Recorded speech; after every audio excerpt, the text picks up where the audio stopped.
2021 Los Banos City Council meeting. The City Hall Council chambers remain closed to the public. In accordance with Assembly Bill 361, all members of the City Council and city staff will join the meeting via phone or video conference, and no teleconference locations are required.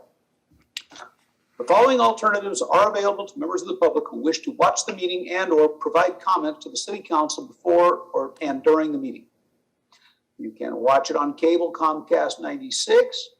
You can watch it on YouTube, the city's YouTube channel, and you can join and participate in the Zoom meeting. Go to the city's website and find the Zoom link there and Zoom in. If you are a Zoom video conference participant, to comment by Zoom video conference, click the raise your hand button to request to speak when public comment is being taken on an eligible agenda item. You will then be unmuted during your turn and allowed to make public comments. After the allotted time, you will then be remuted. If you are a phone participant, to comment by phone, please hold on one of the above listed phone numbers. Please call on one of the above listed phone numbers found on the website. You will be prompted to raise your hand by pressing *9 to request to speak when public comment is being taken on an eligible agenda item. You will then be unmuted during your turn and allowed to make public comments. Then press *6 to unmute yourself in order to speak. After the allotted time, you will then be remuted. All attendees shall be muted upon entry to the meeting. Please do not raise your hand if the item currently being heard is not the item you wish to speak on. We will call for public testimony on each item individually. When the item you are interested in is called and public speakers are invited to raise their hands, raise yours then at that time, and we will call them all in the order they are raised. You may, of course, speak on multiple items, but your comments during each item must address the item currently under discussion. Speakers attempting to speak about items other than the item currently under consideration will be muted and asked to wait for the item they're here to speak about to be called. If there is any disruption to the meeting, the live feed to YouTube and channel 96 will be paused for a short period of time. Once the disruption is corrected, the live feed will resume and the meeting will continue where it left off.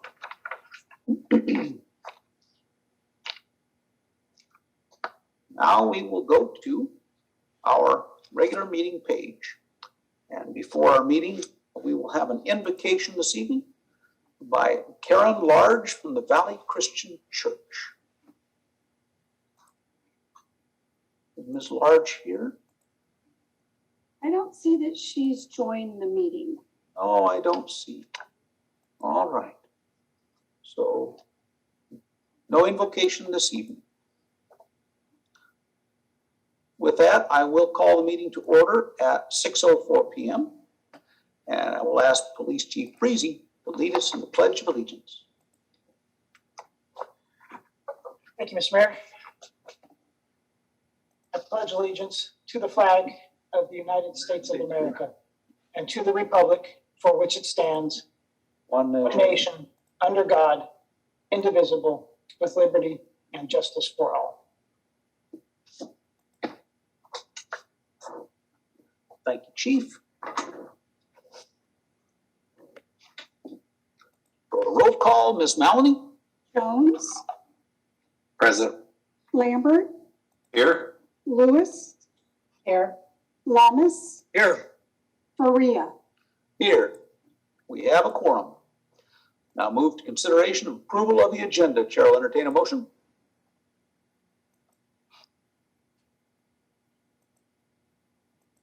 Mr. Mayor, Councilmember Lewis, I'd like to make a motion to approve the agenda as submitted.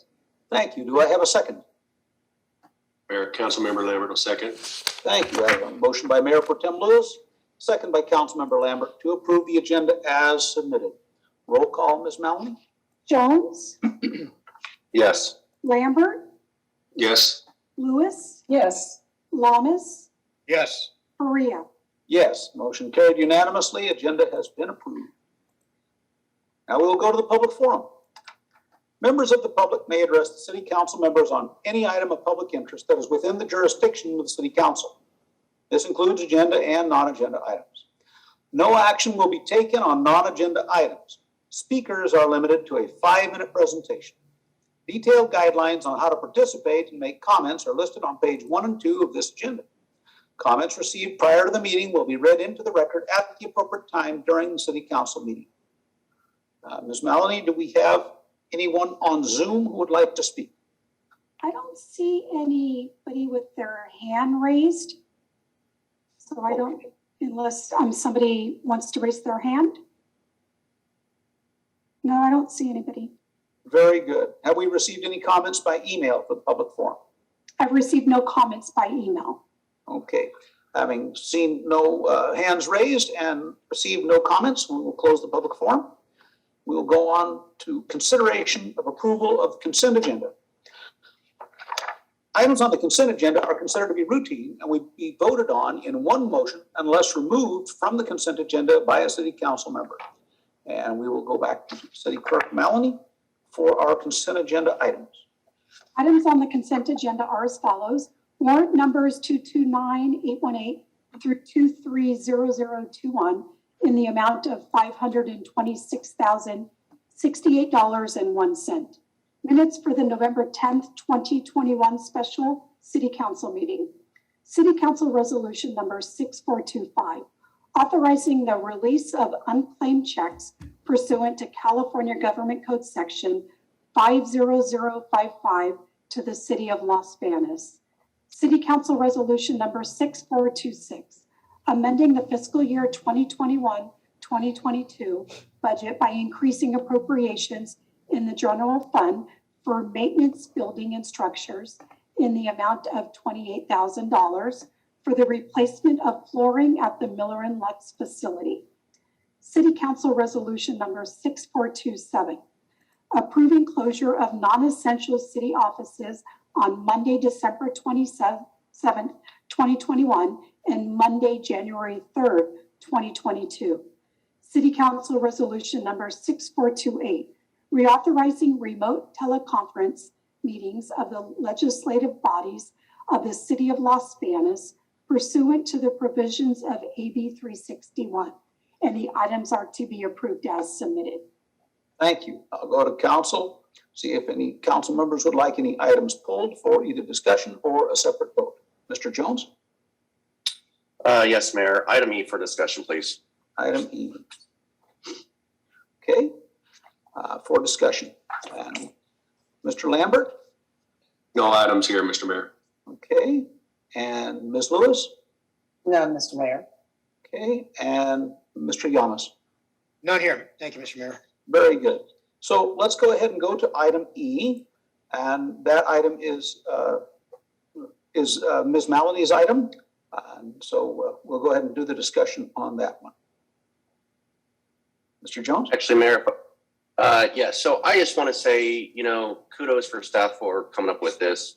Because this opportunity only comes around for employees once every 7 years, where we can stack the holiday weekend one extra day on a Monday. So I just think this is a great thing, and I wish we can take more advantage of these sort of holidays like this. But I'm glad this came around for the employees so they can spend it with their loved ones. That's all. So thank you to staff that thought about that. Thank you, Mr. Jones. With no other items pulled to be discussed, would you like to make the motion to approve the consent agenda?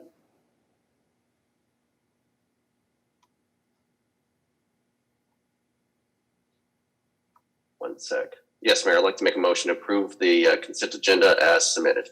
Thank you. Do I have a second? Mr. Mayor, I'll second that. Thank you very much. I have a motion by Councilmember Jones, second by Councilmember Yamas to approve the consent agenda as submitted. Ms. Maloney, roll call. Jones, Yes. Lambert, Yes.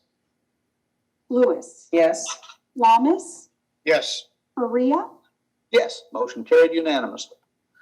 Thank you very much. Now we'll go to item 7. Consideration of approval of City Council Resolution number 6429, authorizing award of design build construction contract for the City of Los Banos Police Station Facility Project to Swinnerton Builders, I hope I pronounced that correctly, in the amount of $22,333,609 with a contingency of $274,367. For this, we go to Interim Public Works Director Bauer Sox and Police Chief Breezy. Thank you and good evening. I do have a PowerPoint presentation, so there it is. So Honorable Mayor Faria, Mayor Pro Tem Lewis, Councilmember Jones, Lambert, and Ramos.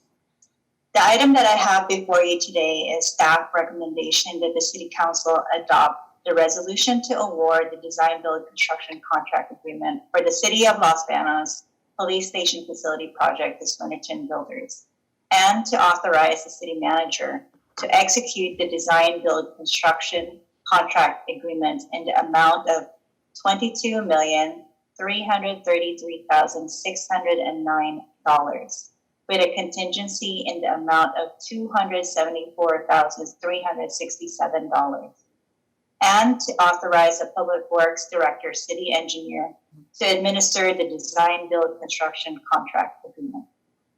Next slide, please.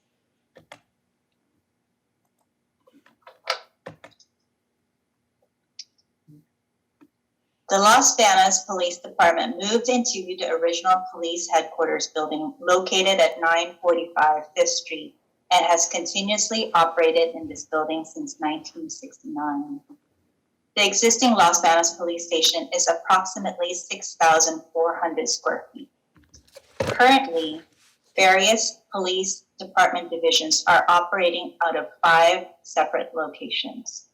The total combined square footage for all 5 locations is approximately 23,000 square feet. Having the various police department divisions operating out of 5 different locations has created growing challenges for timely and proper execution of its routine public safety and related support operations. Next slide. In order to overcome the challenges and inefficiencies of the current police facilities, the City of Los Banos has undertaken the process of developing a new police station facility. The proposed Los Banos Police Station facility will be located at 1111 G Street, and the proposed police station will increase the square footage from the current 23,000 square feet to roughly 28,000 building square footage, and will also include a 3,000 square foot pre-engineered metal impound building. Consolidation of all police department divisions in the new police station facility is expected to increase workflow efficiency. Next slide, please. I would like to now go over the background and chronology of the various steps taken over the last few years to get us to this point of this project. On January 17, 2018, a purchase and sales agreement was entered into by the City of Los Banos for the purchase of approximately 3.6 acres of land located at 111 G Street. This land is to be the site of the new police station. On October 17, 2018, the City Council awarded a professional services agreement to prepare the police facilities needs assessment report. And in September 2019, the City Council accepted the resolution police facilities needs assessment. On April 21st of 2020, the purchase of approximately 3.6 acres of land for the future site of the new police facility was recorded. On May 20 of 2020, the City Council adopted Resolution 616, which awarded a professional services agreement with Banner Construction Management for the project management services for the police facilities. The approval was specifically only for Phase 1, which included pre-design services and future project management services. Additional addendums will be coming to council as we proceed to the next phase of the project. On October 21st of 2020, the City Council adopted Resolution 6277, which approved the $24 million financing plan for the Police Department Facilities Project. Next slide, please. On December 2nd of 2020, the City Council adopted by resolution and approved the design, build, delivery method. And at that time, City Council also approved Amendment Number 1 of the agreement with Banner Construction to increase Banner's scope of work for Phase 2. On April 26, 2021, the City of Los Banos issued a notice of request for statement of qualifications of pre-qualification for design build entities for the City of Los Banos Police Station project. Then on June 1st, 2021, the City of Los Banos received 8 submittals, which were evaluated by the review team. And the review team consisted of city staff with the assistance of Banner Construction Management and Taylor Group Architects. Next slide, please. On June 26, 2021, the City of Los Banos invited the top 3 proposals to participate in the request for proposal for the City of Los Banos Police Station Facility Project. A mandatory pre-proposal conference was held on July 1st, which included a project site visit. On October 20, 2021, the City Council adopted by resolution to increase the financing plan for the police station facilities project by $3 million. In addition, which then brought the total of the project to $27 million. Next slide, please. The RFB opening was held on Thursday, September 2nd, 2021. The Public Works Department, through the Office of the City Clerk, received bids from 2 contractors. One was Swinnerton Builders and SKA, which was for $18,494,623. And the second one was from Roblin and Dewberry, which was for $20 million, $20,050,000. The city's review team evaluated both proposals and conducted interviews of both proposing teams on September 29th of 2021. Based on the evaluation, Swinnerton Builders submitted the lowest responsive and responsible bid for the project. Swinnerton Builders was founded in 1888 and is can you go back to the other slide first? Thank you. And is one of the oldest construction companies in California, with many successful buildings and projects on its resume. They specialize in building public facilities such as police stations, fire stations, libraries, schools, and medical facilities. Most notably, Swinnerton Builders completed the Los Banos Courthouse project, which has been a beautiful addition to our community. The next slide. In conclusion, staff is recommending that the city adopt the resolution as presented tonight. And so if we could go to the next slide.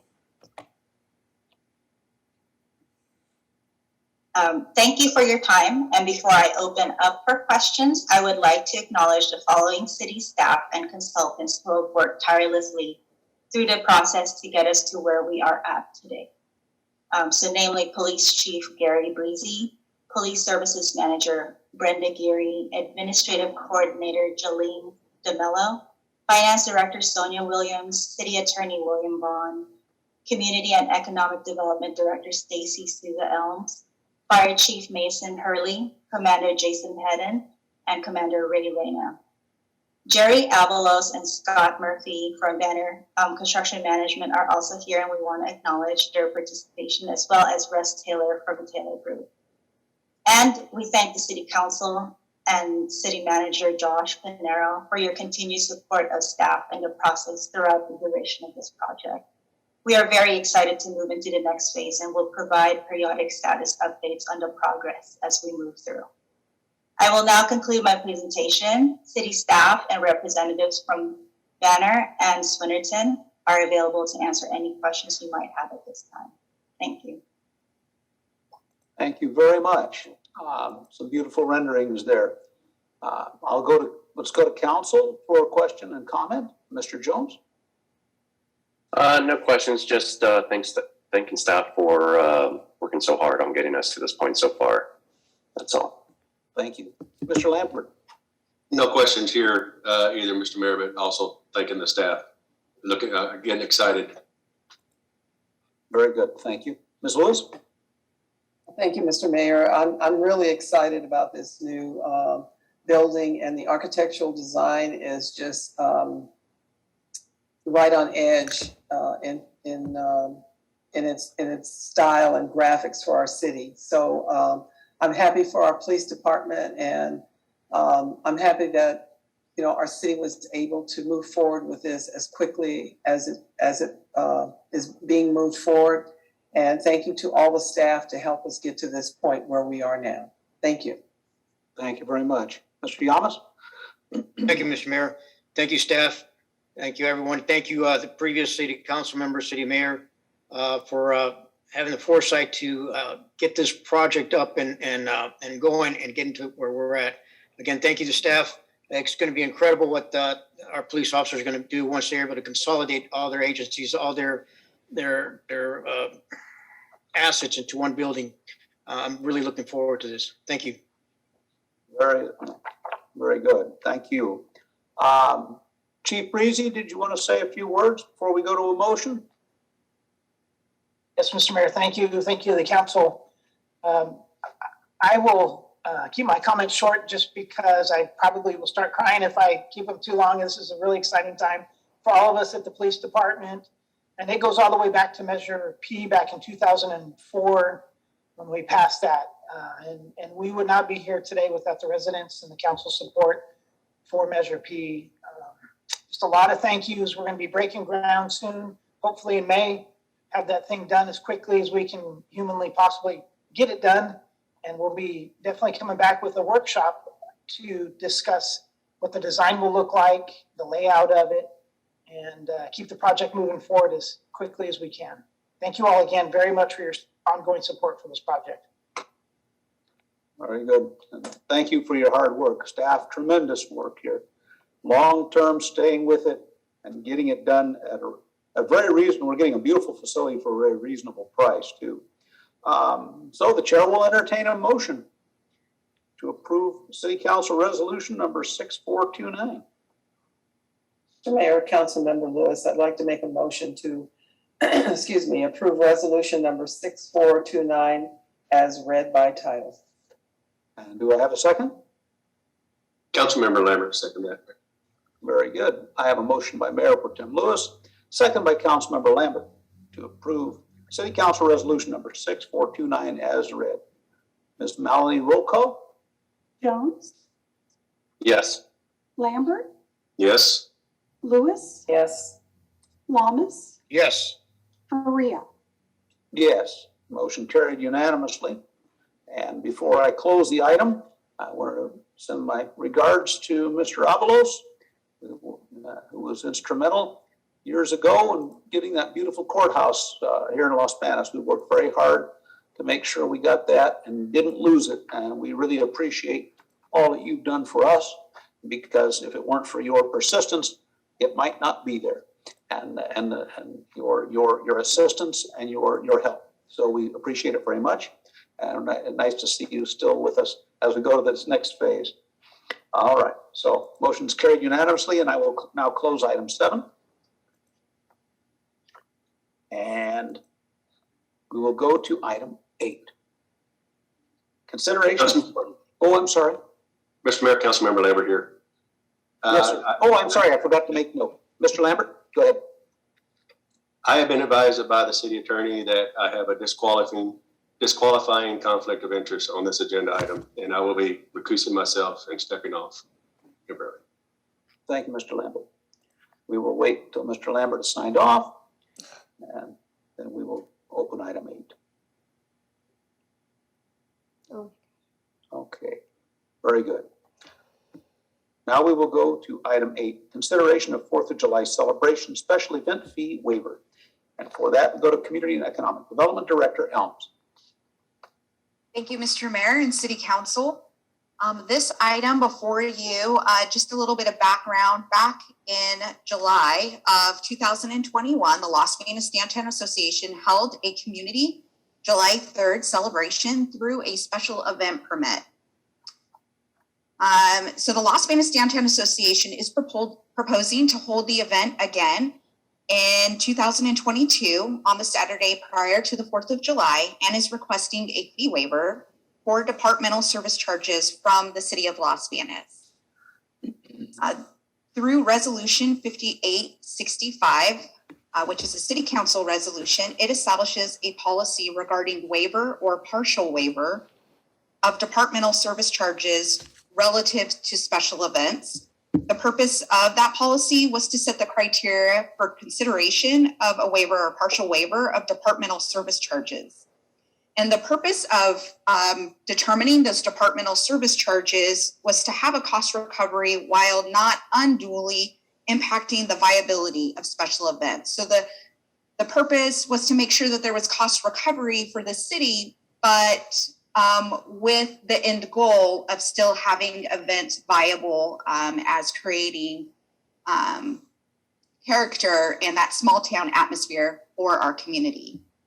The policy establishes the following criteria, which this is only applicable to major events. So this criteria for waiver or partial fee waiver for departmental service charges only qualifies for parades or major events such as the July 3rd, July 4th event.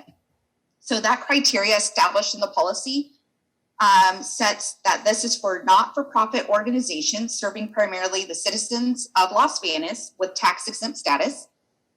Next, it has to be open to the public, so no charge to enter. Active service to community for 1 year prior to the event. So that organization has to be active in the community at least a year prior. It has to have a major event that has occurred at least one time previously with a special event permit. It has to benefit or enhance the business community and provide cultural enrichment. It needs to be an event of citywide significance. It cannot be religious or political. And it needs to be a cultural, social, or recreational benefit to the community. And then the policy also establishes any other criteria that the council sees fit. So the policy exempts 3 particular events that were determined at that time to be long-standing community-based events, such as the May Day Parade, the Veterans Day Parade, and the Christmas Parade. So those fees through that policy were exempted not to have to pay departmental service charges in the future, which they have not been since that policy was established. The request tonight does come from the Las Vegas Downtown Association. We received a formal request in a letter by the executive director, Sharon Silva, which is on the line on the meeting here tonight, representing the Las Vegas Downtown Association, which is a nonprofit 501c3 organization that provides services to the community of Las Vegas. And the purpose of the event is to expose Las Vegas downtown to the region and to bring activity and entertainment to downtown for the entire community to enjoy, but also to celebrate our nation on our patriotic Independence Day. So with that, I will conclude my report and turn it over to the City Council for consideration. Thank you, Ms. Elms. I want to express my appreciation for bringing this forward well in advance of the event, so we have time to work on it. Let's go to council for comment and question and discussion. Mr. Jones. Yes, thank you, Mayor. So last year, this event probably went off better than what we could have expected. An estimated well over 5,000 people, residents showed up over there. It was a great event. the community had a great time at this event. It was quite a bit of work to put it on. And I know the Downtown Association is going to put that work in again. But for the help. So I'm definitely in support of this, and I hope the rest of the council is as well. All right, thank you, Mr. Jones. Thank Ms. you, Mayor. Lewis? Oh, yes, Ms. Lewis? Thank you, Mr. Mayor. I have a couple questions of Stacy. Stacy, of the items requested here by the Downtown Association for waiver or use, which of those are the same as that we do for the Christmas parade, the Veterans Parade, and the May Day Parade? Sure. So the use of the Henry Miller Plaza is something that is also provided for the Christmas parade. The parade does end at the Henry Miller Plaza with the lighting of the Christmas tree and singing of Christmas carols. So that is provided. There is public safety presence also provided at all three exempted events, which also includes barricades. And then the closure of the streets are also included in all of those events.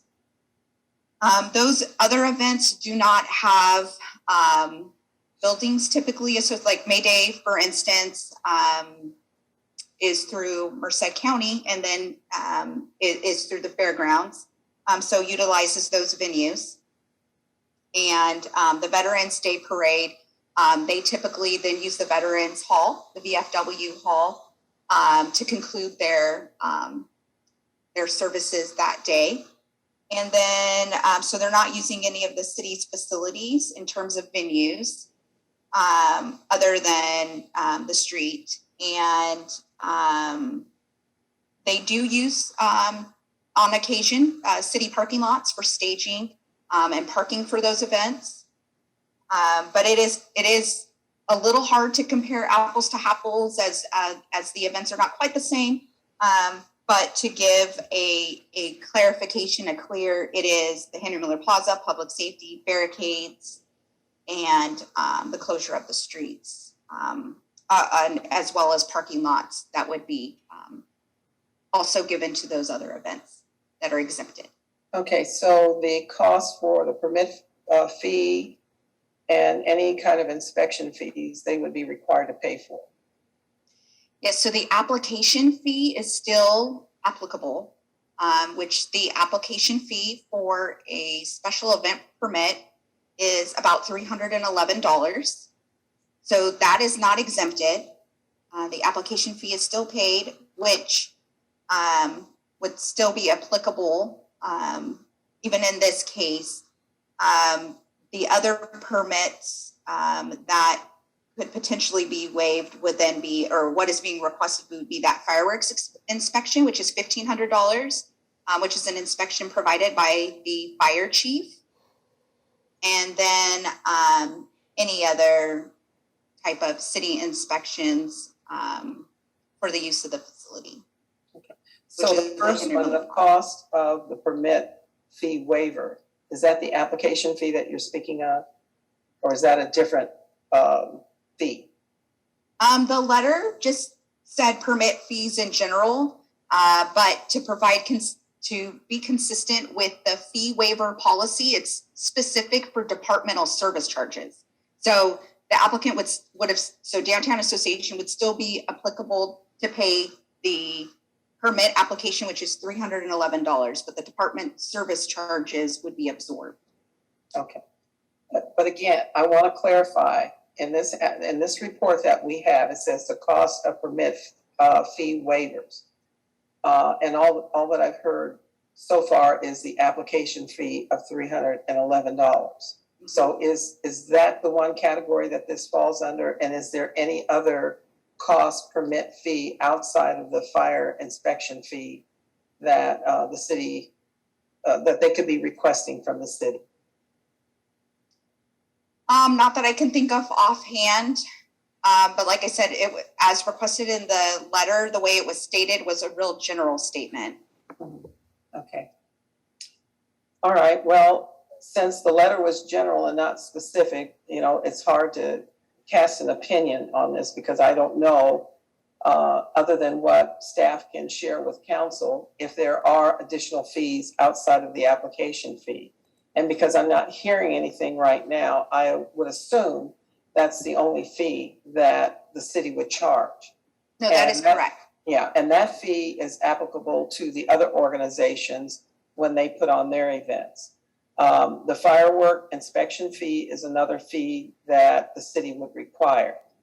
The tables and chairs in the community center, as anybody else who would want to use the community center, the cost of covering for staff to open, for the wear and tear on equipment, I don't think is an unreasonable request. The rest of it, are things that we offer to the other organizations. And so I can't speak against that. I think we have to be equitable and be fair to each organization of this caliber that is applying for assistance from the city. But I would have to say, based on the request, I would like at some point, not in this year, but probably in the early part of next year, for this council, I would like to bring this ordinance back for us to look at it again, because I think it needs some tweaking from 2013 when we originally wrote it. So that it's more fair and equitable for each organization that comes before us. And if it means that we just have a pot of money and we divide it up among the applicants who want to apply for certain fee waivers and such, then perhaps that's what we need to do. And perhaps we need to set it up where the request comes once a year, where everybody puts in their application for the events that they want to hold. And beyond what the city can give them, then they're responsible to pay for their own fees. It can get costly for us. And as our city grows and as other organizations may come on board, they may want to have the same privileges that we're giving at least the three organizations that were outlined originally, which would have been the May Day Parade, the Veterans Parade, and the Christmas Parade, and now we're taking on the Downtown Association. So for me, I want to be mindful of how our tax dollars are being spent. And yes, we need to support organizations who are bringing entertainment to our community for people to have someplace to go and something to do. But it can't be, it has to be equitable. And that's where I draw the line. So that's my position on this. The things that we offer the other organizations, I'm willing to go along with that. But the things that they have to pay for, I think we need to be fair. And in this request, those items have to be paid for by the organization.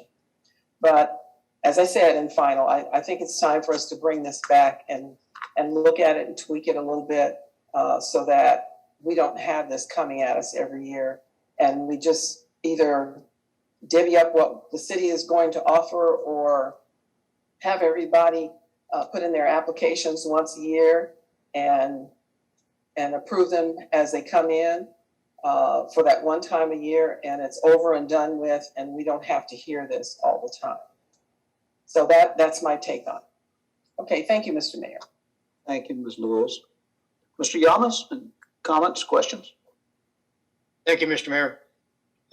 Thank you, Director Elms, for that presentation. This event was attended by a lot more folks than I had anticipated.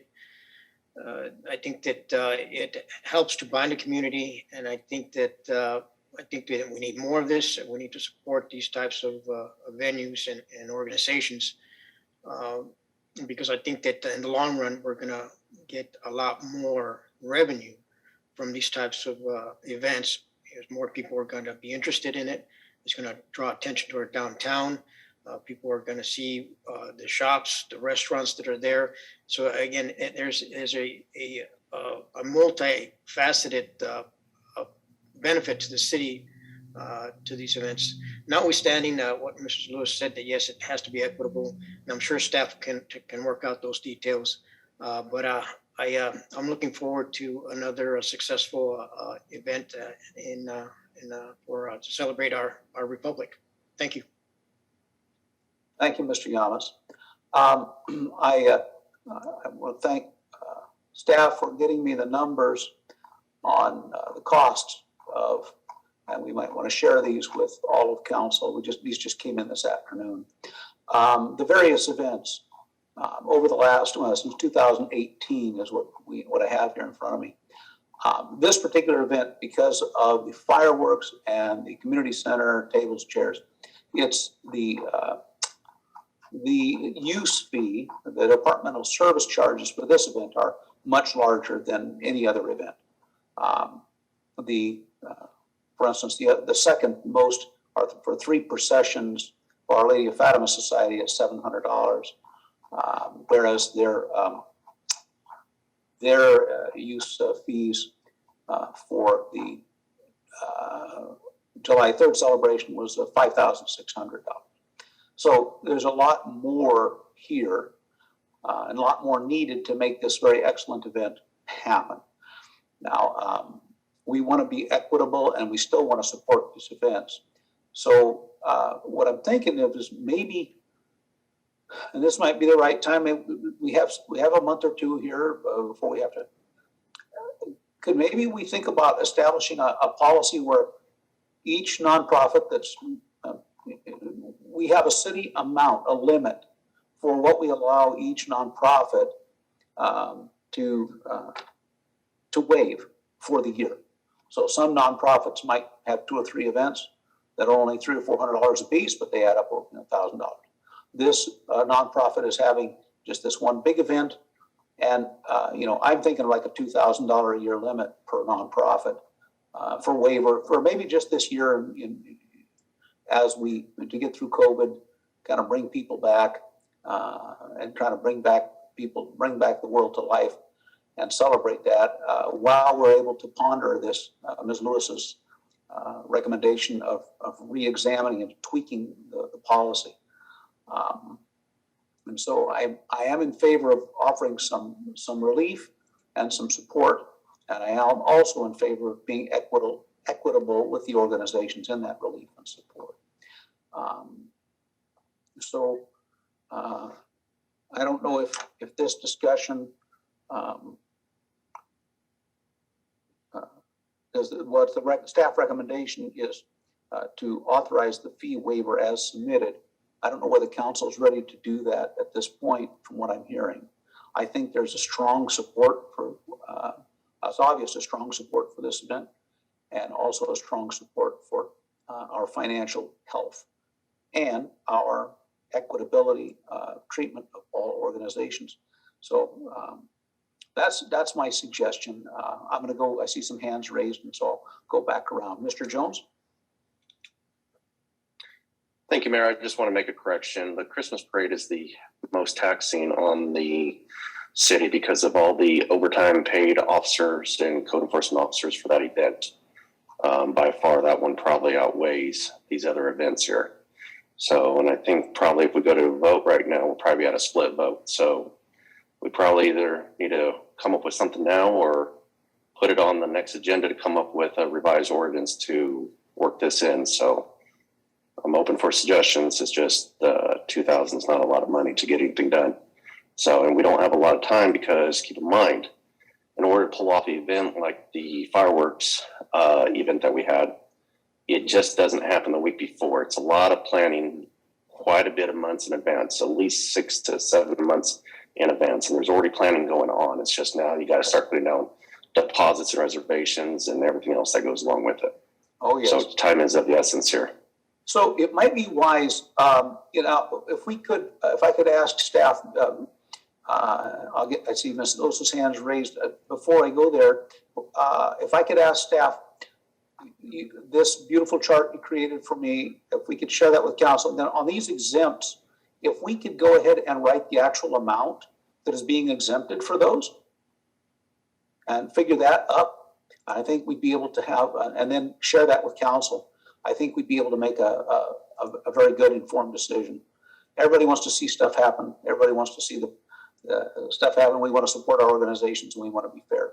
So that, I'm thinking, would be a recommendation for staff to do. And then now, to go to Ms. Lewis now.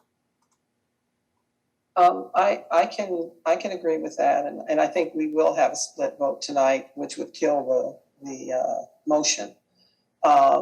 So rather than do that, I think it would be good if staff can bring us back more information about what it's costing the other organizations. I guess I would look at it a little bit differently because we do have police presence at the parade, at both parades. But I believe the 4th of July event was an all-day event, from morning until evening. And I'm not sure how long the police presence was at that organization, whether it was from the beginning until after the fireworks are over that evening, which would have been a larger cost. So I would like to see some numbers, and perhaps, we can, if council chooses to do so, tweak the amendment so that we can make this fair for everybody, because I do want to see these organizations continue forward and being able to provide these entertainment services to our community. I'm not looking to kill anything, but I realize that we have to be mindful of taxpayer dollars and be equitable to everyone. So I think that would be a fair ask. Very good. Thank you. Mr. Yamas? Yes, sir. Thank you, Mr. Mayor. I understand the concerns. The only thing that I would offer is that the organization was planning this under the current rules, and now we're changing the rules. And I think that we should get the information and come back and make a ruling on the current rules, because that's what the organization was operating under. To then change the rules while they're applying for this, I think that would be, I don't know, it doesn't leave a good flavor. So again, all good points, agree, but I think that we should work with the rules as we had set them, because that's what the organization is working with, and that's how they've been forecasting their plans. So that's all I have, Mr. Mayor. Thank you, Mr. Yamas. Ms. Lewis? Yeah, just to follow up on Mr. Yamas's statement, under the current rules, the cost of permit fees have to be paid, and that's how we've operated. So in this request, it would not be operating under the current rules. So that's why we're trying to find something that will work for everyone, rather than have an organization come and ask for something and everybody else has to pay it, and then that causes issues and problems in our city. So under the current rule, they would have to pay the permit fee, and they would have to pay the fireworks fee and any rental fees for our community center, and any rental fees for anything that comes out of that community center, such as chairs and tables. That's what everybody has to pay. So again, I think, we can work with staff to come up with something quickly here in the next couple of months so that they can move forward and planning for the 4th of July event. Thank you, Mr. Mayor. Thank you. Staff, Ms. Elms, would you feel you need one council meeting to bring that back, or 2 council meeting cycles? I'm confident that, and based on the speed of our city manager, that we can turn this around quickly in the next meeting. I got it, Josh. Okay, then the chair will entertain a motion to continue the consideration item 8 to the council meetings. That'll be in 14 days. That'll be the December 15th meeting. Mr. Mayor, Councilmember Lewis, I'd like to make a motion to continue the request for the July 4th celebration event fee waivers to December 4th, is it? Be the 15th. 15th, okay. Right. Yes. The 15th. Do I have a second? Mr. Mayor, I'll second that. Thank you, Mr. Yamas. I have motion by Mayor Pro Tem Lewis, second by Councilmember Yamas, to continue the special event fee waiver item to the next council meeting, December 15th. Roll call, Ms. Melanie? Jones, Yes. Lambert? Oh, sorry, Lambert's not here. I was waiting. Lewis, Yes. Lamas, Yes. Faria. Yes. And once again, thank you for bringing this early so we can get on it and get it settled right away. Okay, I will close item 8 and then give a moment here for Mr. Lambert to come back on. And Mr. Pinero's speed of operation. Nice to know nothing's changed.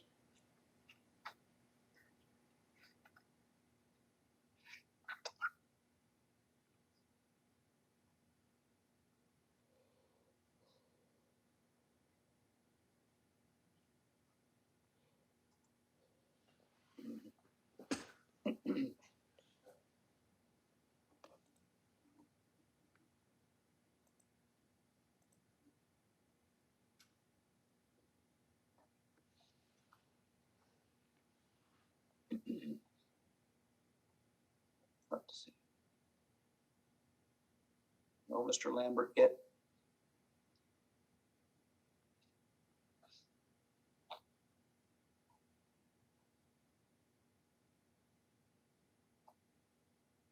There he is. Welcome back, Mr. Lambert. All right, so now we will go to item 9, Peninsula Clean Energy Presentation and Update. For that, we go to Community and Economic Development Director Elms. Thank you again, Mr. Mayor and City Council. This particular item is will be a presentation and an update from Peninsula Clean Energy. The city has been working with PCE, which is a community choice aggregation. We've been a partner and a part of the Joint Powers Authority. The City Council approved joining the Joint Powers Authority in October of 2020. And we've been working with PCE on the launch of providing the electric generation service to the city of Los Banos. So with that, I will be turning it over to Jan Pepper. Jan is the CEO of Peninsula Clean Energy, and she has a presentation for you. Thank you, Jan. Thank you, Stacy, and hello, council members. Good evening, Mayor, Vice Mayor, and council members. It's really nice to see you again. It's been a long time since we've been there, and hopefully next time we can actually be in person. So I just wanted to run through kind of where we're at with Peninsula Clean Energy and to discuss how the enrollment's going to happen and to answer any questions that you might have. So if we can go to the next slide, please. So as you may recall, back in October of 2020, the Peninsula Clean Energy Board voted to expand, and the Los Banos City Council voted to join Peninsula Clean Energy. In November, the mayor at the time, Mike Villalta, joined our board. And then in December or January of 21, Mayor Faria joined our board as a representative from Los Banos. And we will begin enrolling customers in April, really soon. Next slide, please. A lot of the interest on both sides was because we have this 200 megawatt solar project just outside the city that we have contracted for all of the output from this new solar project. It started generating in January of 2020. And by being a part of Peninsula Clean Energy, you will also be receiving power from the Wright Solar Project. And this is the largest solar project currently tied to a CCA, and it's right in your backyard. And hopefully soon we can have a ribbon cutting to celebrate the opening of that project. Next slide, please. So what we offer is cleaner energy at lower rates. And so all of the residents and businesses that are part of Peninsula Clean Energy are saving money. Just this last year in 2020, our customers saved $17 million. And since we started in 2016, our customers have saved $70 million through 2020. And we've reduced greenhouse gas emissions from electricity generation by 96% compared to where it was before in 2016. So cleaner energy, lower rates. Next slide, please. So the way it works is that we are the generation provider. So we contract for clean energy at, from sources, and we're able to deliver that energy to you at a lower rate than PG&E did in the past. PG&E still owns the wires and the poles and all of the capital infrastructure that gets the power to you, and they still send the bills, but we are now a line item on that bill for the generation portion of the electricity that's being delivered. Next slide, please. So we have two products that we offer. Our default product is called Eco Plus. This is what everyone will be enrolled in when come April, and this is what the majority of our customers in San Mateo County are enrolled in as well. It's currently 50% renewable and 100% carbon free, and it's offered at 5% lower than PG&E's rates. And then if someone wants to upgrade to 100% renewable, which is also Green E certified, then it's about $4 more per month for the average customer. And that's 1 cent per kilowatt hour more than what the Eco Plus product is. Next slide, please. So as a Peninsula Clean Energy customer, all of the discount programs that customers currently receive continue to be, all of the customers continue to get the discounts. So customers who are on the CARE program, the alternative rates for energy, which is a 20% discount on gas and electricity, that continues. People who are on the FARA rate, the Family Electric Rate Assistance, which is an 18% discount on electricity, that continues for them as well. Next slide.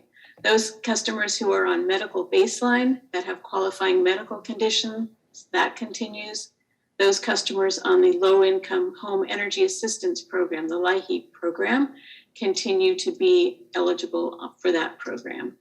And then there's a special program that started up recently called the Disadvantaged Communities Green Tariff Program, where PG&E auto-enrolled about 390 low-income customers in Los Banos to receive 100% solar power at a 20% discount. So we have been working closely with PG&E and the California Public Utilities Commission to enable those customers to stay enrolled in that program when they convert to Peninsula Clean Energy customers. So we're very excited that all of these programs, all these benefits where people save money, of course, that all continues as a Peninsula Clean Energy customer. Next slide, please.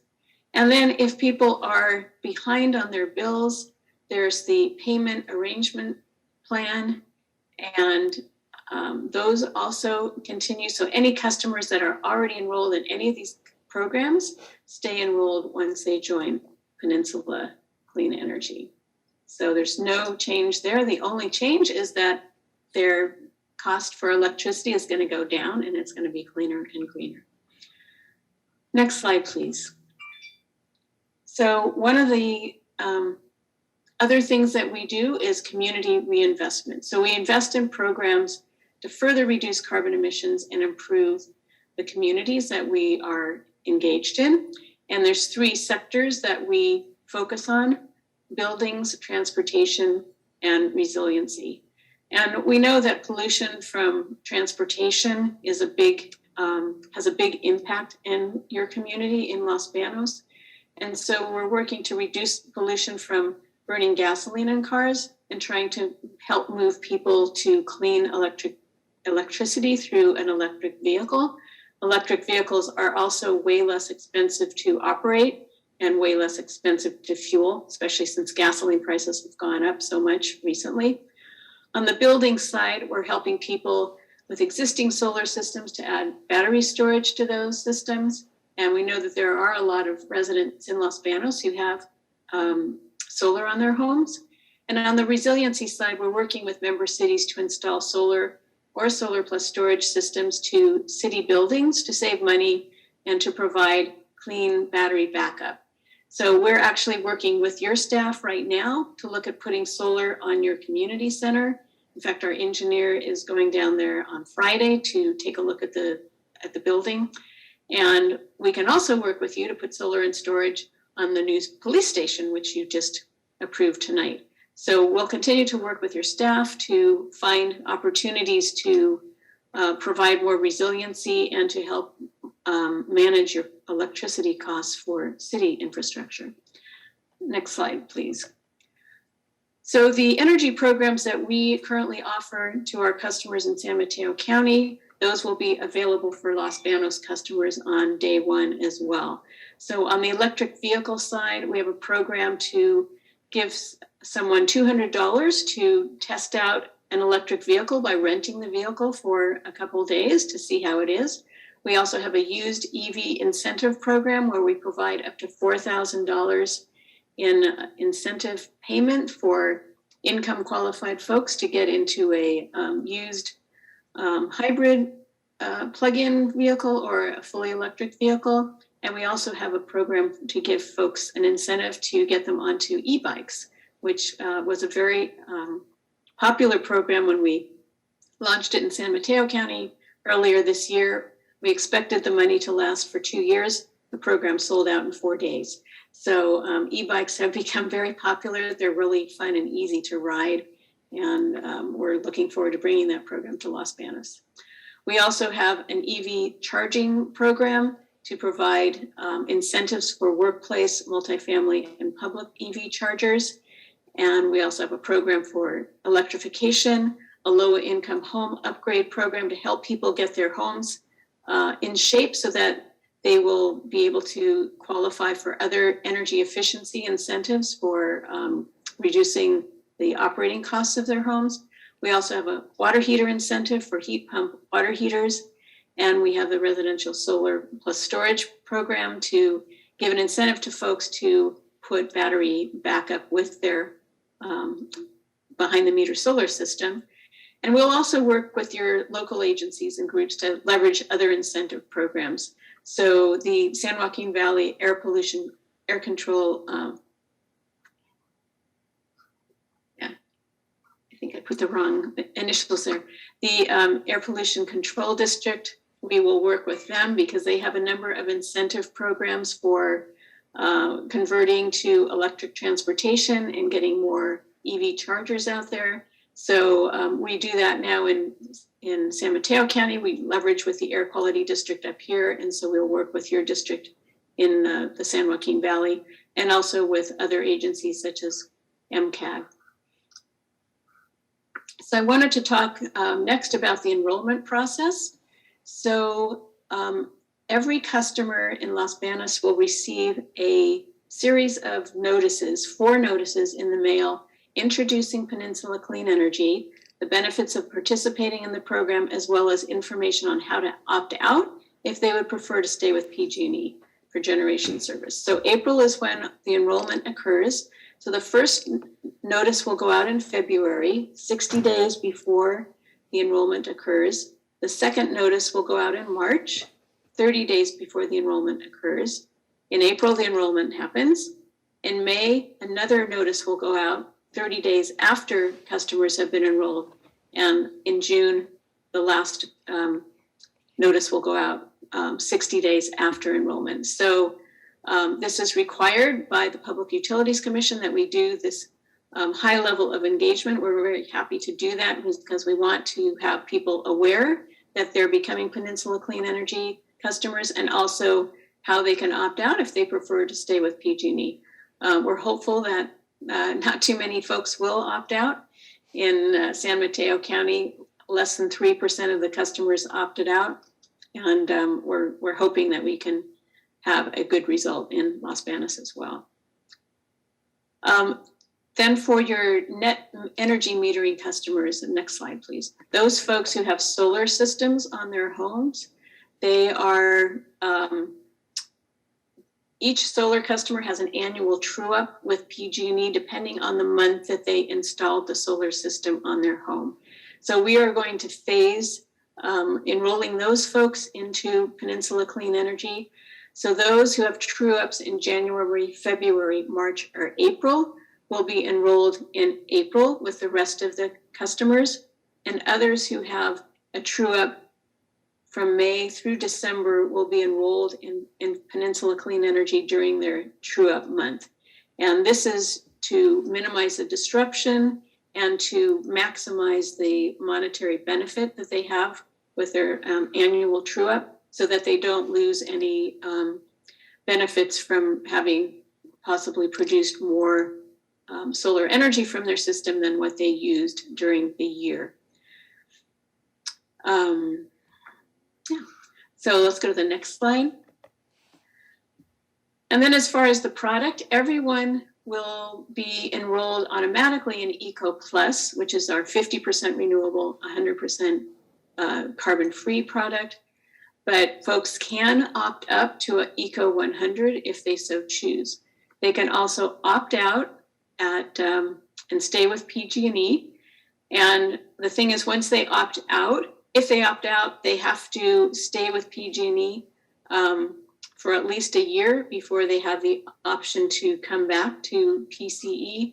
And there's other regulations as to what their rate is when if they opt out to PG&E, depending on what the timing is for that. But we provide all of that information in the notices that we send to customers. There's also an 800 number that all customers can call for questions. We have live agents there that they can talk to. There's also information on our website. So, and then we also will be doing a lot of community outreach, which I will describe in a second. And then anyone who moves new into the city will automatically become a Peninsula Clean Energy customer. But once they move in, they'll get the 2 post-enrollment notices letting them know that they can opt out and go to PG&E if they so choose. So just want to make sure you are all aware of all of the noticing that we're going to be doing and that we continue to do as people move into the community. Next slide, please. So we are going to be doing a lot of community outreach. We've already started with that, and you all know Sandra Benetti. She used to work with Stacy at the city, and we're so pleased that Sandra has joined us at Peninsula Clean Energy because she knows the city inside out and upside down and backwards, and she's been a great addition to our organization. And we have a fact sheet for Los Banos. There's a web page and an FAQ on the website. We've been able to meet with 4 of you so far to talk about enrollment, and hopefully we can get the last meeting set up soon. We've met with the Chamber of Commerce, and we've been tabling at the National Night Out and the Party in the Park. This is a picture of Sandra at the Party in the Park event, and actually she was there tabling before she even joined Peninsula Clean Energy, which we really appreciate. And then some upcoming events that we're going to have. Next slide is Sandra will continue to do outreach and meeting with key community leaders, presenting to community groups. We will be out there with social media. There will be inserts in the utility bills and hopefully in the school packets. We'll continue to table at community events, do local advertising and media outreach and community sponsorships, and all of the materials are being provided in both English and Spanish so that everyone is able to access the information. So that's all that I have, and I'm very happy to answer any questions that any of you have. Well, thank you very much. Let me go through council, see if anyone has any questions of Ms. Pepper. Mr. Jones? Yes, Ms. Pepper. That 3% that council and reverted back to PG&E, any idea on the reasoning why behind that? Yes, we queried people as to why they opted out. Some of them opted out because they were, they just didn't want any change. They were unclear about how we were going to operate because we were a new agency. Now we've got 5 years of experience under our belt, so it's pretty clear that we're a stable, financially sound organization. Some of the people were PG&E employees who lived in the county and worked in the San Francisco offices, and those were the key reasons. And also some were concerned that we were a quote government agency and were unsure about the government agency providing them with their power. We may be a quasi-governmental agency, but we are basically an energy company, and all of us have significant experience in the energy business. So we're more like a publicly owned utility, like a municipal utility. It's just that we don't operate the poles and wires in the city. Okay, so it sounds like it's mostly because of lack of proper information or just kind of scared to change a little bit, things like that. Not that it's any mechanically it doesn't work with, you know, certain homes or certain businesses based on the way that they operate. So what it sounds like, it works with all PG&E utility payers. Yes, and it's automatic. There's nothing that anyone needs to do. It will just automatically switch. Okay, excellent. Thank you. Sure. Thank you, Mr. Jones. Mr. Lambert? No questions here, Mr. Mayor. Thank you. Ms. Lewis? Thank you, Mr. Mayor. I just have a couple of questions. Has your organization determined the number of people that you need to have enrolled in the program from Los Banos in order for it to work? For it to be viable, whether or not, you know, you will continue the services with Los Banos? We'll continue the services with Los Banos in any event. So we have made some forecasts on what we expect the energy usage to be in Los Banos, and we've gone out and procured power for you. But we have different terms of our contracts. Some contracts are long-term, some contracts are short-term. So if it turns out that the amount of, that the number of customers who stay enrolled with us decreases more than we expect, then we can easily change how much power we're procuring. We hope that will be the case, yeah. Is there a number that your organization has determined? No, there's no number that we have. Because It's I really would up to think you. that It's not our decision. So you as the city council made the decision to join Peninsula Clean Energy. well, we made the decision to join, but you as a provider of services, if you don't get the number of customers that you need, then there has to be some determination on your part, I would think, that it's not working and it's not viable for you to continue the services with Los Banos. And that's the question where I'm trying to get answered. Yeah, we haven't done such an evaluation. I don't think that, I think what maybe the best thing for us to do is to just keep you informed as the enrollment goes forward and as we monitor how many people are staying with Peninsula Clean Energy and how many aren't. We would never drop you. We would never drop the city because you're part of Peninsula Clean Energy. We have an agreement with you. You joined our Joint Powers Agency, so we aren't going to drop you. If the enrollment turns out to be very low, then the city council could make the decision to no longer be a part of Peninsula Clean Energy. But it's not our decision. It's your decision as to whether you want to continue to be a member of this Joint Powers Agency, just like any other Joint Powers Agency that you're a member of for other types of services. And the other question that I have is, I hear you speak about helping customers with changeover of equipment, heat pumps and such. So am I clear in understanding that if a person wants to replace a gas water heater with a gas water heater, they will not get assistance from you. They have to agree to go from gas to electricity, or for any other appliance that they may have in their home, converting from gas to electricity?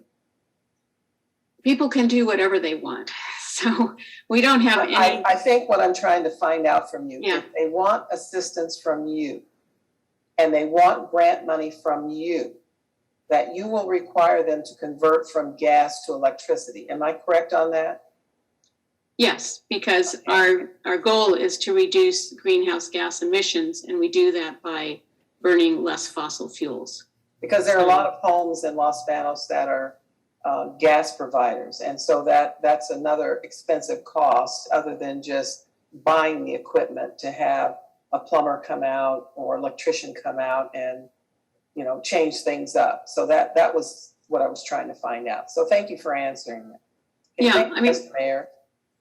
All right. If I can provide a little more clarification on that. For example, the heat pump water heater program that we have is an incentive program. So if someone wants to do that, they can work with us, and we give them a certain amount of money to help them buy the equipment. We work with contractors who are qualified to do the work and just assist the homeowner with that installation.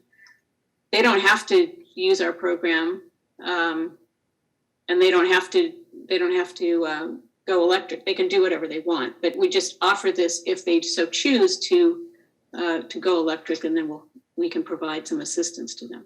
Right, and I do understand that. And again, my question was specifically, do you help people who want to convert from some older equipment to newer equipment that's gas? And the answer is no. That's correct. So also, is for that type of conversion, is that a income eligibility requirement, or is that for any of your customers that may sign up? It's for anyone. Anyone who wants to do that can sign up for it. We do have additional incentives for low income residents. So we have the low income. Let me make sure I get the low income home upgrade program. So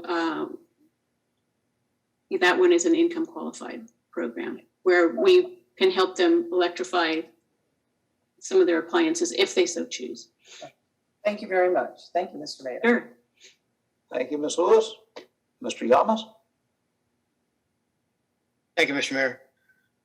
Thank you, Mr. Pepper. I had some questions previously, last couple of times we met. I was wondering if you had any answers to those questions.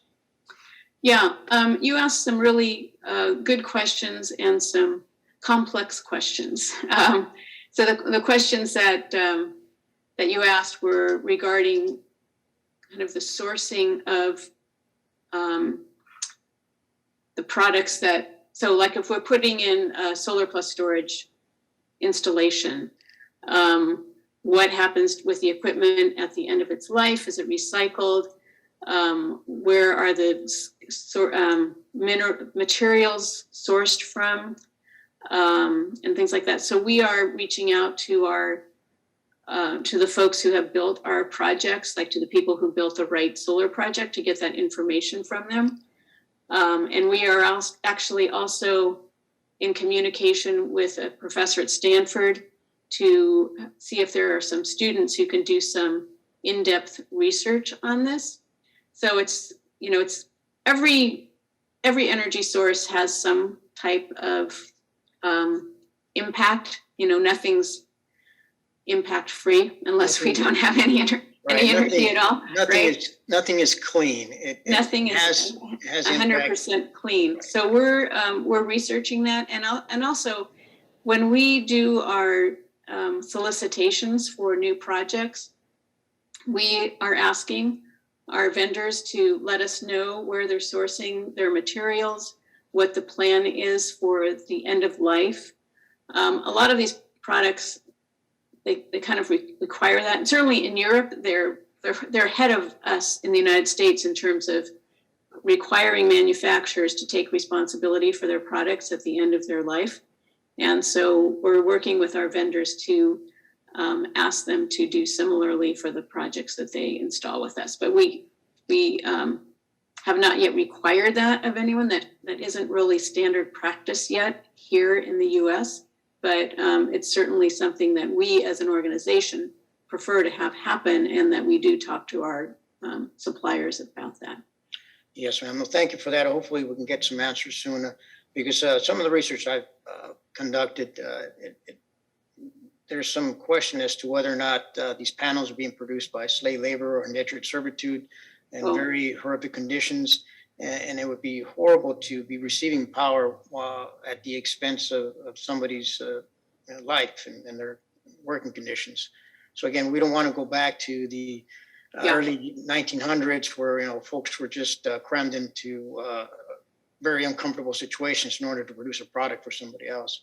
We don't want to go backwards in that respect. Yeah, and we have asked our suppliers not to be sourcing them from this one area of China where there are some issues about that. And so our products have not, the products that we're using have not come from that area.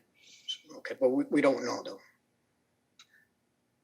We're fairly certain about that, but your other questions on the raw materials and where those were sourced, we're digging into that further. Okay, thank you very much. Now, going something to what Mrs. Lewis had asked is regarding and you had mentioned that the amount of folks that would opt out. And I think you responded that, well, we could then decide to not continue to do business with Peninsula Clean Energy. Is that correct? That would be our choice. But isn't there a clause in the contract that we would be penalized if we left before a certain time? Is that correct? In the agreement that we have with Los Banos, there are some costs that we've incurred to bring you on, and I don't have the specifics in front of me. I would have to get back to you on that. But I think there was a certain amount that we would ask to be reimbursed if you decided to not be part of the. So basically, it's. And it's basic. I mean, it's like that for all of our members. I just wanted to make sure it's clear that we can't just vote to leave. There would be a substantial monetary penalty to the city to leave. And I guess what I'm getting at is, I think what Mrs. Lewis was getting at is that if you're not able to get return on your investment, would you then raise rates in order to cover your operating expenses?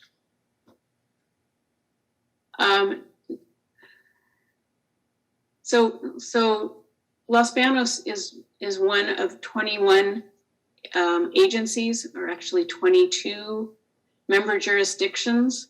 And so if there wasn't as much participation in Los Banos as other areas, we would not change our rates. Los Banos at this point is about 5% of our total, slightly less than 5% of our total power procurement needs. So if the enrollment was less and you were only 4% of our power procurement, it's not going to have that kind of effect on our finances. So we wouldn't do that.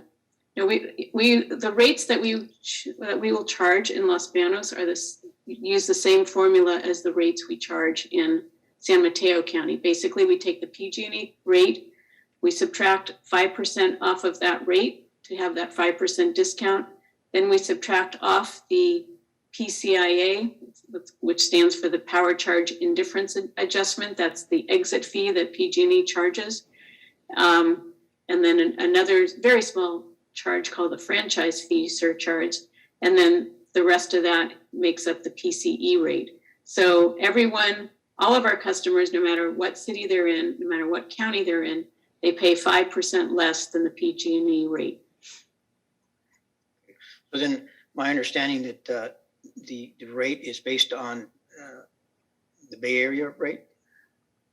No, the PG&E rates are the same. They're based on PG&E has specific tariffs, so they have residential rates that apply to all residential customers. They have business rates that apply to all business customers. They're not location specific. Okay, perfect. Right. Thank you very much. Thank you, Mr. Mayor. Thank you, Mr. Yamas. Thank you, Ms. Pepper, for outstanding presentation. Complex stuff. We'll note that the 5% discount is off the generation rate, not the entire bill. Am I correct? Okay. That's right. Everyone understands that. We thank you for coming. Any other questions or comments? I'll look for hands. If not, we thank you for presentation tonight, and we look forward to seeing you around again soon. And I was looking to see if we're shoot. Thank you, and thank you, Mayor Faria, for your active involvement with engagement with PG&E, with Peninsula Clean Energy. That was a slip of the tongue. You've been a great asset to our organization. You ask great questions at our board meetings, and we really appreciate your involvement in the organization. Thank you. So thank you. Thank you. It's a pretty complimentary situation too, in that our power draw is at the opposite time of the year. Our heavy draw is the opposite time of the year as Peninsula. So it works out well for everybody there too. And thanks again for coming. Have a great evening. My pleasure. Thank you. Bye-bye.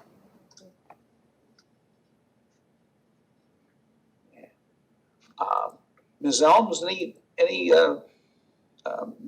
extra commentary on that item before we move on? No, we just want to say thank you to Jan and her staff for their attention to Las Banos and working with us and our staff and our council, taking the time to answer questions, and we look forward to initiating the launch here soon. Thank you very much. Outstanding work, everyone. So much going on.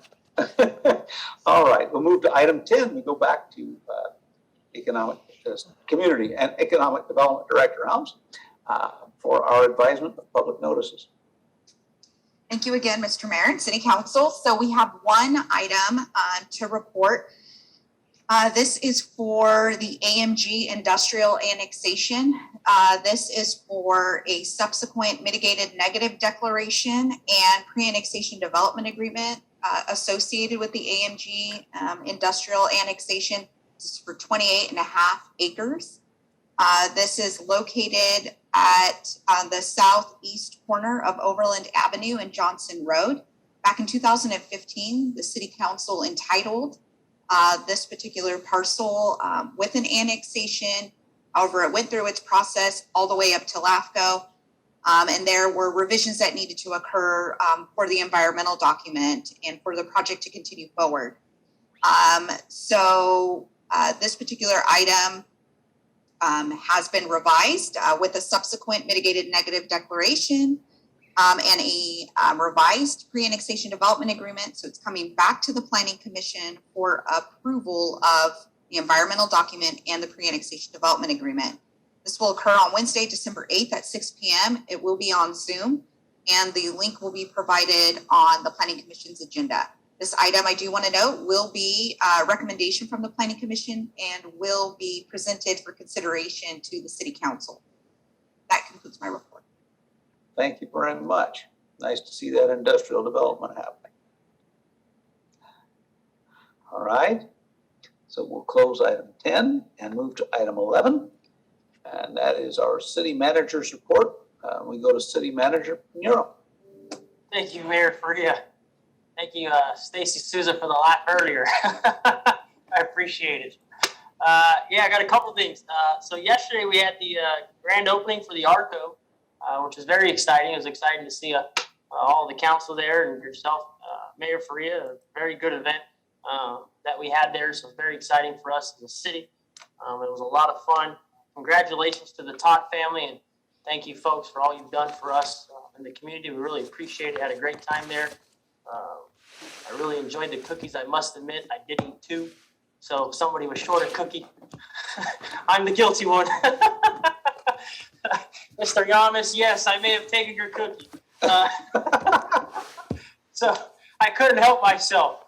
So yeah, it was a good time there. So very exciting event. So that was really fun. A big thank you to the chamber. They did an excellent job of putting that together, getting the crowd out there, and good engagement. The raffles was a lot of fun, very engaged. So it was a really good turnout. So thank you to everybody that showed up throughout the community and throughout the chamber. Just very much appreciated. And I always enjoy going to those events because sometimes you see people you haven't seen in a long time. So it was a lot of fun. So some people I haven't seen about 20 plus years there. So that was pretty exciting to see that there. Saw an old wrestling coach that I'd seen since I was like, my goodness, about 10 years old. So that was a lot of fun. So that was pretty good. Also have some other exciting stuff going on tomorrow. We have a ribbon cutting ceremony tomorrow for Grocery Outlet. So if any of you folks can, it's at 12 o'clock tomorrow. If you can make it to that tomorrow, that'd be very exciting to welcome them into the community. So looking forward to that. Should be a lot of fun. Thank you to the chamber for getting that set up for us. Also tomorrow at 5:30, Berkshire Hathaway is having their grand opening event. They are located at 1209 6th Street, Suite B. That's at 5:30 tomorrow. So that'll be another event that we have going on. So lots of exciting stuff happening there. It's at 5:30. Then also tomorrow, Christmas lights tomorrow downtown on 6th Street between J Street and I Street. There'll be lighting of the Christmas lights. So that's an exciting event. Excuse me, I think I've been corrected. December 9th is, if I'm not mistaken now, for the Berkshire Hathaway. I think that's December 9th, if I'm not mistaken. So correction on that, December 9th. So I appreciate the corrections there. So that's that. So 2 exciting things happening tomorrow. Then on Friday at 6 p.m., we have the Christmas parade. So that's pretty cool. That's always exciting. So if folks can make it to that, please come on out. Definitely look forward to that. I hope we have some good weather. I think the weather has been forecasted to be good for us. So that's exciting. So bring the family, bring the friends, and let's go enjoy all the festivities. 'Tis the season, as we well know. So that's extremely exciting. And then also on Saturday, breakfast with Santa at 8:30 in the morning at the community center. So we all like Santa. I know we like to sleep in on Saturday. Well, guess what? Santa Claus is going to enjoy to see us at 8:30 in the morning. So let's all make the sacrifice to go see Santa. And just don't pull on his beard. Please don't do that. That's a foul. So let's go out there and let's go have fun. Very, very exciting. Los Banos always has lots of events going on for us here during the holidays and throughout the year. And it's just an extremely exciting time. I feel blessed and privileged to be a part of the team and be able to embrace all the fun stuff that we have in the community. So it's very exciting, all those events that we have going on. And just thank you, council. Thank you, Mayor, once again, for all your folks' support and, all of us continuing to be engaged. It's very exciting when we all are able to get to see each other and get together and be at these events. So very, very exciting. It was good to see all you folks. And let's get out there and have some fun in these next couple of days. Thank you. Thank you, Mr. Pinheiro. Great stuff going on. So next, item 12 is my report on MCAG and Measure V Committee. Nothing new and exciting there to report.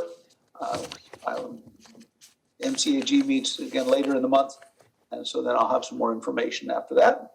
And then PCE, Peninsula Clean Energy, I think we've had a nice report on that this evening. So we'll close item 12 and go to item 13. And with that, we'll start with Mayor Pro Tem Lewis. Hey, thank you, Mr. Mayor. Well, in regards to the Todd opening last night, I ate a cookie for the mayor. I ate a cookie for Councilman Lambert. I ate a cookie for Councilman Yamas, and I ate a cookie for Councilman Jones.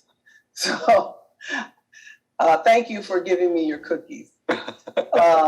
The other thing that I would like to make a request of our staff in regards to PCE report tonight is to please also contact San Joaquin Valley Air There's a lot of money there to offer as far as incentives and grants for solar for government agencies and buildings. So before we make a final decision with PCE, there's also San Joaquin Valley Air that we can look at also to see if there's some additional incentives or better incentives for us. And that's it tonight, Mr. Mayor. Thank you, Ms. Lewis. Now we'll go to Mr. Yamas. Thank you, Mr. Mayor. Yeah, after we took the picture, cut the ribbon, I went back inside, looked for a cookie, and they were gone. They were gone. Okay, now I know. Question has been answered. Just a couple things. December 7th is coming, as you know, attack on Pearl Harbor. Over 2,300 Americans were killed and launched us into the Second World War. And so we got together as a community, as a republic, and I think that kind of a feeling is sorely needed in our time right now. A lot of issues, but it all can be solved with communication. Second thing is had the opportunity, a privilege of going on a ride along yesterday with Los Banos finest, two individuals from a specialized task force. I got to tell you, it was very impressive to see these two gentlemen work and process information, communicate with adjacent agencies from the sheriff's office, et cetera, to work leads, to process that information, to coordinate with other members of the department, and then to prosecute a very significant lead, which netted quite a few weapons. I think it was over 50 firearms, and one especially from a recent burglary at one of our firearms retail locations. Again, the way they systematically processed the information worked seamlessly. They all got together. They spoke professionally with each other. It was just a well-oiled machine, just tremendous. Just I couldn't say enough. It was almost like seeing my Marines operate. But no, they did it well. The way they interacted with the potential suspects, very professional. Again, we have some tremendous men and women working on our behalf to keep us safe as we go about our daily lives. They're out there in harm's way, very volatile situation, but the way they conducted themselves, the way they prosecuted the information, the way they coordinated was just, it's kudos to the command staff, Chief Breezy, and the way he's allowed these individuals to develop and the venue that he provides for them. I think it's, those citizens of Los Banos can rest peacefully knowing that they have good professional people working for them. Thank you, Mr. Mayor. Thank you, Mr. Yamas. Mr. Jones. No items, Mayor. Thank you. And Mr. Lambert. I just want to thank Ms. Peppers for a good presentation and look forward to the excitement for the rest of the week and the parade. Thank you. Thank you very much. Yeah, so much going on. Lighting tomorrow night downtown, and the Christmas parade Friday night, Santa in the morning. Their music departments are doing concerts. And I'll be doing my high school choir concert next Wednesday, the 8th. And public is welcome to come. It'll be the Los Banos Arts Council Center. The Arts Center, we start at 7. There's no admission. Everyone's welcome. We're in the process of rebuilding our programs from COVID. So it was a tough year last year, and we're so happy to be back in person and live. We will have to ask the public to mask at the event because we follow school protocol, even though we're on a different site. So we look forward to seeing everybody in all these events. And we thank everyone for all the excellent work. It's all the volunteers in this town that make all this happen. And we appreciate it very, very much. So with that, Chair will entertain a motion to adjourn. Mayor, Councilmember Lambert, make a motion to adjourn. Thank you. Do I have a second? Councilmember Lewis, second. Thank you. I have a motion by Councilmember Lambert, second by Mayor Pro Tem Lewis to adjourn the meeting. Ms. Malady, roll call? Jones, Yes. Lambert, Yes. Lewis, Yes. Lamas, Yes. Korea. Yes, motion carried unanimously, as that motion just about always is. Meeting officially adjourned at 7:40 PM. Good night.